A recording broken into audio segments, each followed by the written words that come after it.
शिव जी के आते ही तुरंत उनके शिव तेज को अपने अंग में ग्रहण कर लें, अन्यथा सब कुछ भस्मीभूत हो जाएगा। जो आज्ञा ब्रह्मदेव।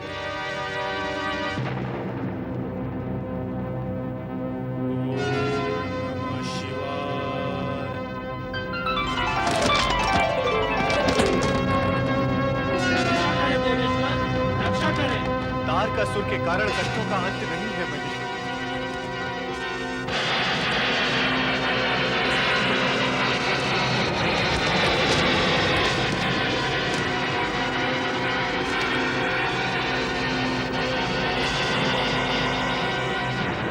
धैर्यहीन, धर्महीन और बुद्धिहीन देवगण, तुमने असमय यहाँ आकर शिव और शिवा के महामिलन में बाधा डाली है। दो प्राणों के महामिलन को अपूर्ण किया है। पूर्णता में बाधक देवताओं, मैं तुम्हें श्राप देती हूँ कि तुम भी सदा अपूर्ण रहोगे। तुम सदा सदा के लिए निसंतान रहोगे। तुम्हारी पत्नियां कभी भी माता होने का सौभाग्य प्राप्त नहीं कर सकेंगी। क्षमा करें माँ, हम पर दया करें माता पार्वती, हम पर दया करें। दया करें माँ, दया करें, हमें क्षमा करें माँ, क्षमा करें, दया करें माँ, दया करें।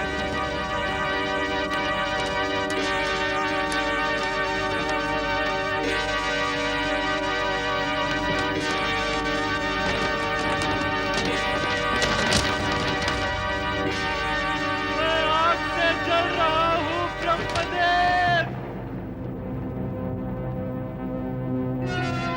ये आग की पीड़ा मुझसे सहन नहीं होती है श्री हरि विष्णु जी। मेरा तन जल रहा है, मुझे बचाइए देव ऋषि। गंगा जी की शरण ले लो अग्निदेव, यही बुद्धिमानी है।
जल प्रवाह में बहता हुआ शिव का तेज पुंज तुम सबने धारण कर लिया है।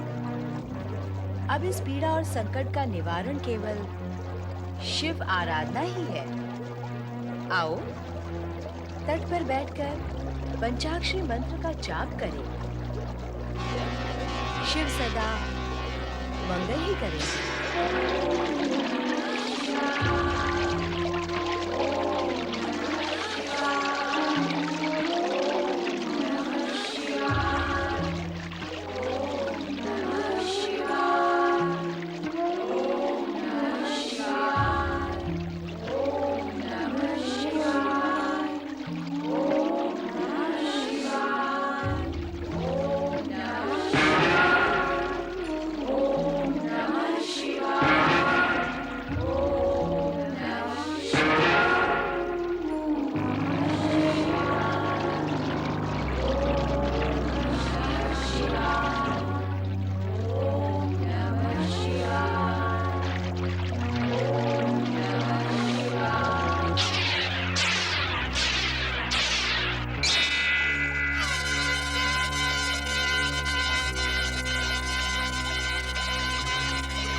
प्रकाश पुंज गंगा जल के प्रवाह से तट पर आ लगता है, जहां उसके प्रभाव से संपूर्ण वातावरण दिव्य हो उठता है। वेग से चलते पवन के चंचल स्पर्श से पत्ते लयबद्ध ध्वनि करने लगते हैं। तट पर ऋषि विश्वामित्र शिष्यों सहित यज्ञ कर रहे थे कि अकस्मात शिशु के रुदन की गूंज उन्हें सुनाई देती है।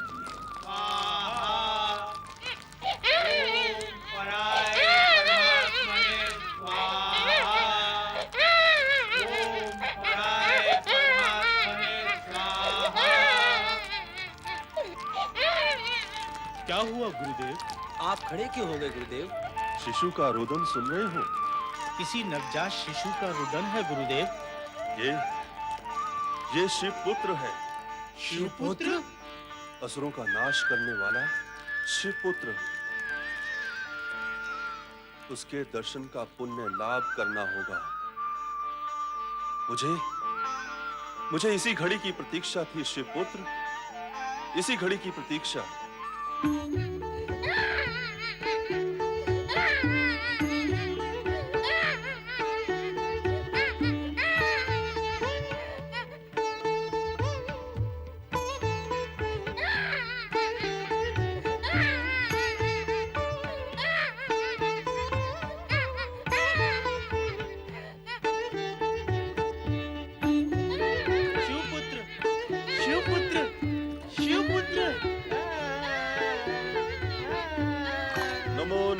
शिवपुत्र नमो नमः। हे शिव तेज पुत्र नमो नमः। महर्षि विश्वामित्र। सिकंद नाम शक्ति पुंज नमो नमः। हे शिवपुत्र, शिव के तेज से उत्पन्न होने के कारण आप में वो सभी शक्तियां विद्यमान हैं जो भगवान शिव में है। तारकासुर जैसे अत्याचारी का संहार करने के लिए ही आप इस धरती पर प्रकट हुए हैं। हे शक्ति पुंज, कृपा कर मुझे वो ज्ञान एवं शक्ति प्रदान करें जिसके लिए मैं अनंत समय से प्रयत्नशील होने के उपरांत भी वंचित हूं। कृपा करें ऐ कृपा निधान, दया करें ऐ दया निधान, कृपा करें। ज्ञान और शक्ति आप में समा गई है। आप राजर्षि से महर्षि बन चुके हैं। अब मैं आपको ब्रह्म ऋषि बनने का वरदान देता हूँ। शिव कृपा से आपके हृदय में धर्म ज्ञान प्रकट होगा। आपका स्थान ब्रह्म ऋषि में श्रेष्ठ होगा।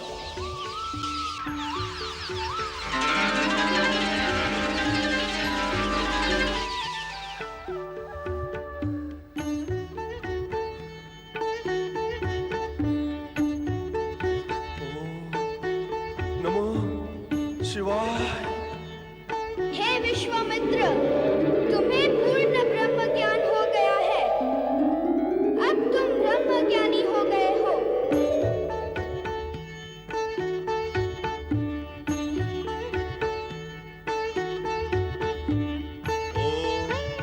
नमः शिवाय।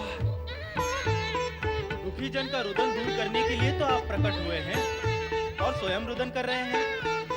आपकी लीला का प्रयोग मुझ पर क्यों भगवान, जगत पर करें।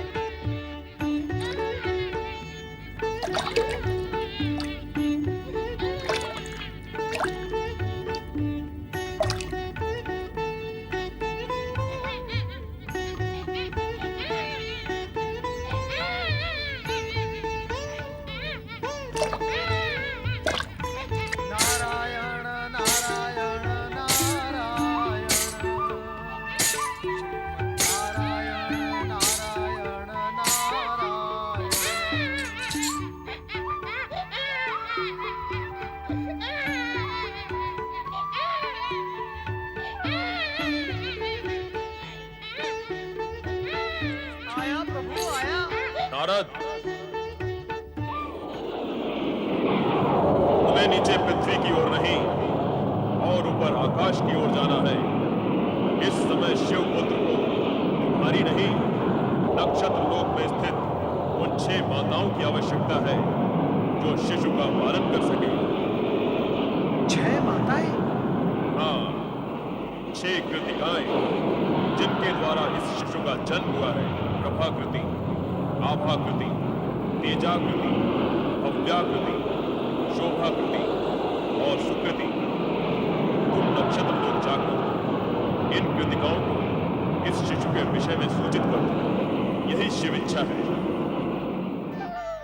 शिव इच्छा अर्थात सदिच्छा, और नारद का तो कर्म ही है सदिच्छाओं की सूचनाएं देना।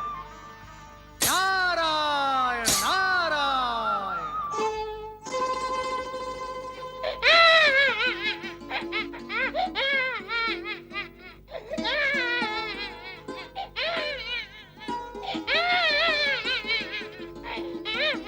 कैसे कौन शिशु रो रहा है?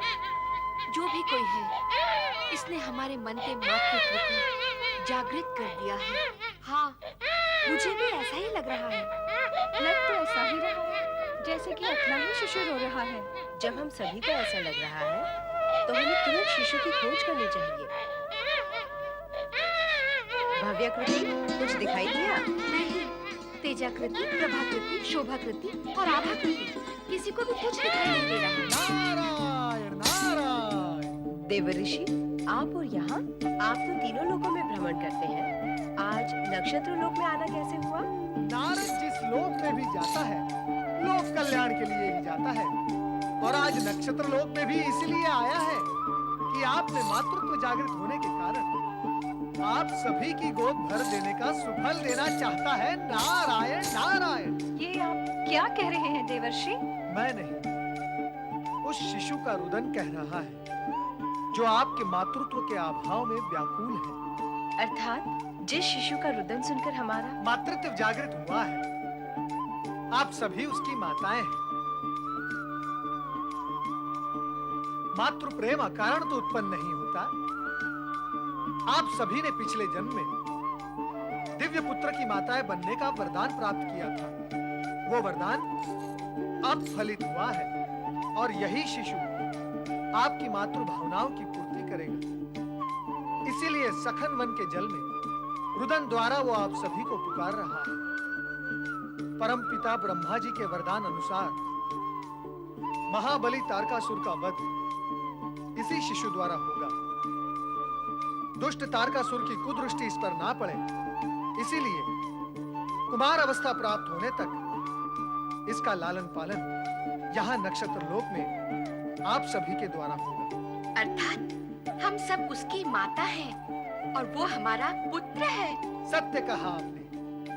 ये पुत्र ऐसे सुख प्रदान करेगा अपनी माताओं को कि जन्म जन्मांतर तक उस सुख का स्मरण करके तुम सुखी होती ही रहो। देवर्षि, इतने समय से आप चर्चा ही कर रहे हैं। आपकी ये लंबी चौड़ी चर्चा माताओं और पुत्र के बीच अवरोध बनी हुई है। तो अब विलंब क्यों? आओ चले। शीघ्र चले।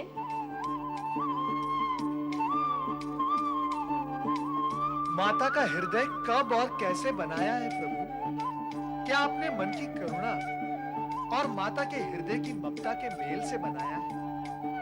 देखा ना पुत्र का नाम सुनते ही कैसी सबके सब भाग गई अपने पुत्र कार्तिकेय के पास।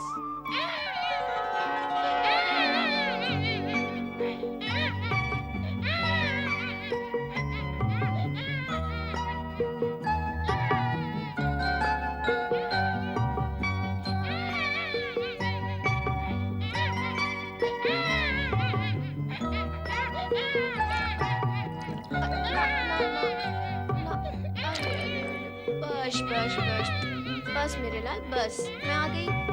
चुप हो जा मेरे लाल, चुप हो जा। ला, मुझे भी दे। अरे क्या दशा हुई है रोते रोते। अरे अरे देखो तो इसका चेहरा कितना कुम्हला गया है। ला, मुझे भी तो दे। तुझे क्यों, मुझे क्यों नहीं? और तुझे ही क्यों? मैं भी तो इसकी माँ हूँ। तो मैं भी तो इसकी माँ हूँ, क्यों? शिशु भी अपना रुदन रोककर ये देख और ये सोच रहा है कि ये मेरी कैसी माताएं हैं जो मेरे समीप आने के लिए अपने आप में भेदभाव करके एक दूसरे से दूर जा रही हैं। विचार करो देवियों, विचार करो। नारायण नारायण। मेरा लाल, नहीं नहीं नहीं। आज से हम सब मिलकर इस शिशु का पालन पोषण करेंगे। नक्षत्र लोग ले जाकर। हाँ देव ऋषि, हमारा वास्तव वही है। नारायण नारायण।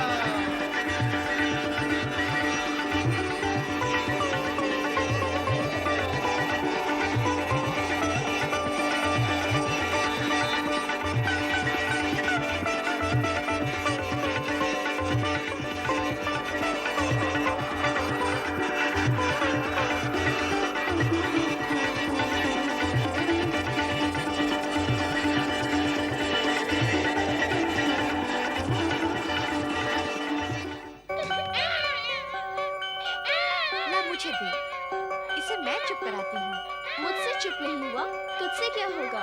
तू क्या ज्यादा चतुर है चुप कराने में? ओफो, तुम्हारी विवाद करने से वो चुप नहीं होगा और अधिक रोएगा। लाओ मुझे दो। सुन लो इसकी बात। इसकी नहीं सुनेगी, उसकी नहीं सुनेगी, तो क्या शिशु का रोना ही सुनती रहेगी? ये क्या बात हुई? शिशु के हित के लिए विवाद हो रहा है और शिशु का ही अहित हो रहा है। बच बच। 6 बच्चे हो तो एक माता उन्हें संभाल लेती है, पर यहाँ एक बच्चे को 6 माताएं नहीं संभाल पा रही हैं। हाँ, 6 बच्चे होते तो हम सभी बराबर प्यार कर सकती थी।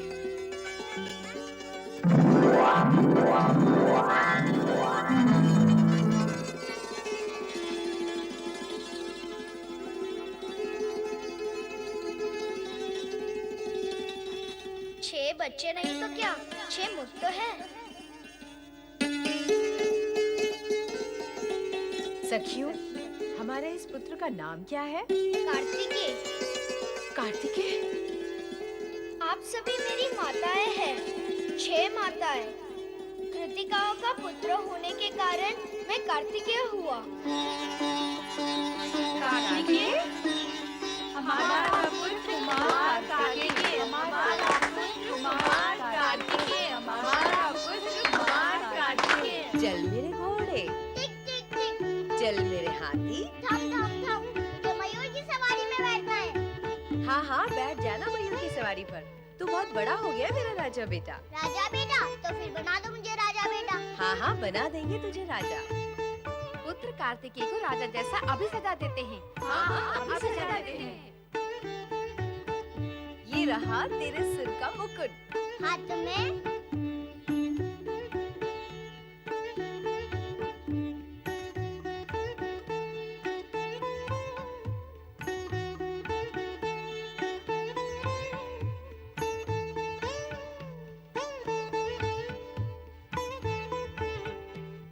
कमर में।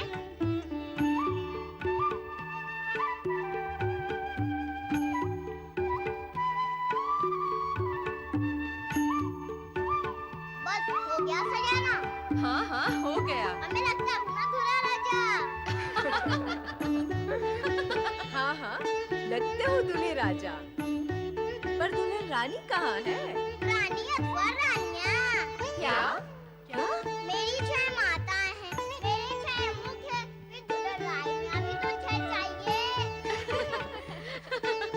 नहीं कार्तिकेय, दुल्हन रानी तो एक ही होती है। माता भी तो एक ही होती है।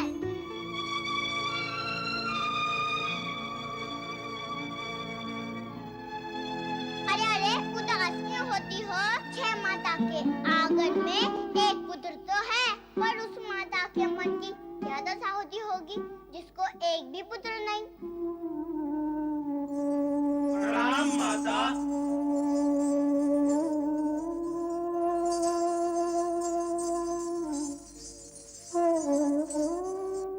ओम नमः शिवाय, ओम नमः शिवाय, ओम नमः शिवाय, ओम नमः शिवाय, ओम नमः शिवाय, ओम नमः शिवाय। कहो नंदी, तुम्हारे चेहरे लटके हुए क्यों हैं? सब कुशल तो है? आप तो अंतर्यामी हैं, सब कुछ जानते हैं। मुझसे माता पार्वती की उदासी देखी नहीं जाती। आप कुछ उपाय करें भगवान। ओम नमः शिवाय। हर हर महादेव। भोलेनाथ, ये आपकी कैसी लीला है? एक और तो आप कह इस समय हमारी लीला की चर्चा ना करो नारद, अन्य कोई चर्चा करो। और हाँ नंदी, तुम पार्वती के पास जाओ, हम भी वहां आते हैं ये जानने कि वे उदास क्यों हैं।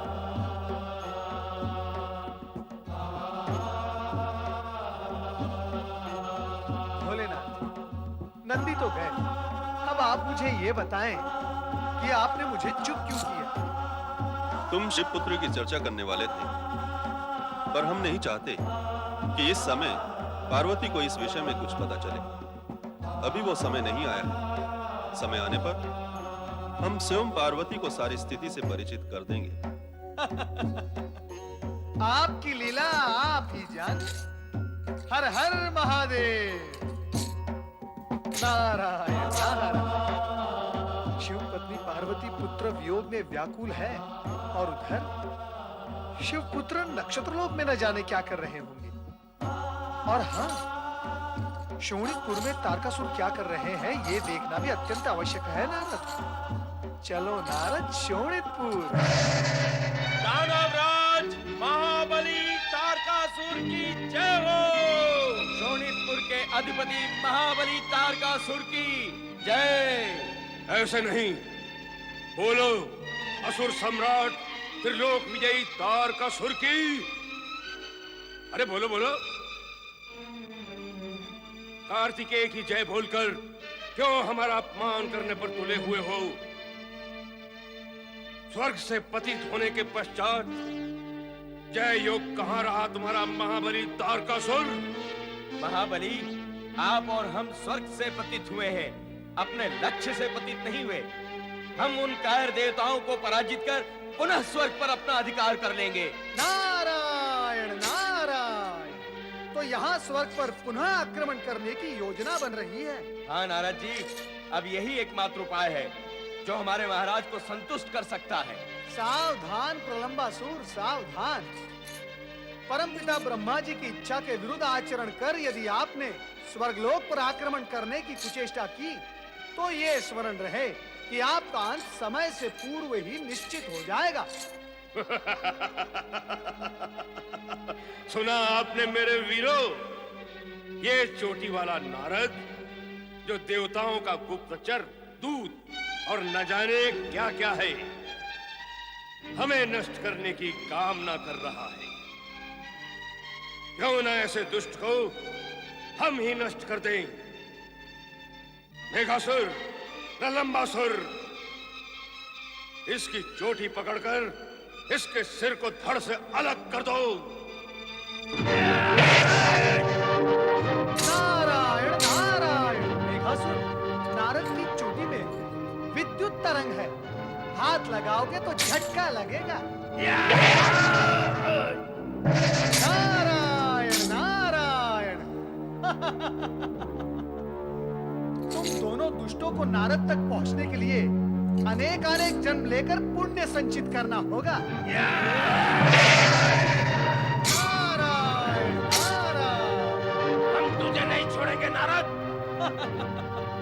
छोड़ोगे तो तब ना जब मुझे पकड़ोगे दुष्ट, और वो तुमसे संभव नहीं। विधाता ने इस जगत में अनेक विषैले कीड़े मकोड़े बनाए, उसी समय तुम जैसे मानव आकृति वाले दुष्ट जीव भी उत्पन्न कर दी। नारद, नारायण नारायण। नारायण नारायण। दैत्यराज, तलवार वहां है। आपका भाग्य तो कुंठित है ही दैत्यराज, और यदि आप इसी प्रकार चिल्लाते रहे तो कंठ भी कुंठित हो जाएगा। नारायण नारायण। आपका अंत समय समीप आ गया है दैत्यराज। आपका काल शिवपुत्र जन्म ले चुका है। ये वही शिवपुत्र है जिसके हाथों मरने का वरदान आपने स्वयं ब्रह्मा जी से मांगा था। नारायण नारायण। तेरा काल शिवपुत्र जन्म ले चुका है। तेरा काल शिवपुत्र जन्म ले चुका है।